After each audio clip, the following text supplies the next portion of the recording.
जय काती माता की जय।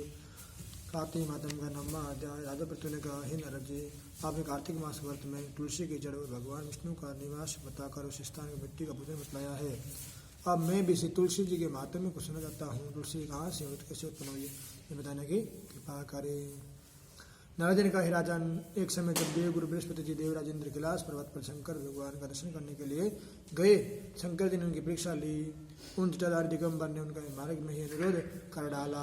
यद्यपि वे तेजस्वी, शांत, लंबी भुजा, चौड़ी छाती वाले घोड़गण अपने विशाल नेत्र से युक्त सिर बेटाधारे वैसे भी बैठे थे।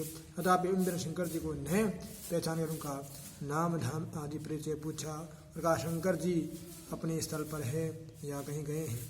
इस पर उस तपस्वी ने कुछ भी नहीं कहा, परंतु त्रिलोकीनाथ के ऐश्वर्य से वरभित होकर इंद्र कब चुप रहते। उन्होंने क्रोध घुड़क कर कहा, अरे मैं पूछता हूँ तो उत्तर क्यों नहीं देता है। मैं भी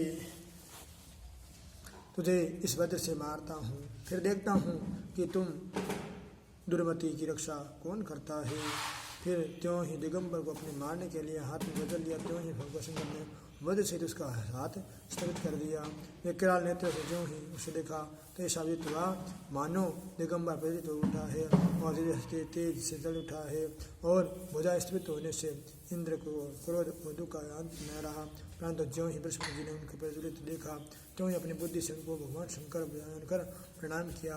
इंद्र को भी उनके चरणों में नहीं गिराया। बृहस्पति जी बोले, हे भगदीनाथ, आपने क्रोध को रोक कर इंद्र का अपराध क्षमा कीजिए। बृहस्पति जी के वचन सुनकर मैसर गंभीर वाणी से बोले, मैं अपने नेत्रों को जल क्रोध से कैसे रोकूं। तब बृहस्पति ने कहा, हे भगवान, भक्तों पर आप दया करनी चाहिए, अतः अपना भक्त वत्सल नाम सार्थक कीजिए।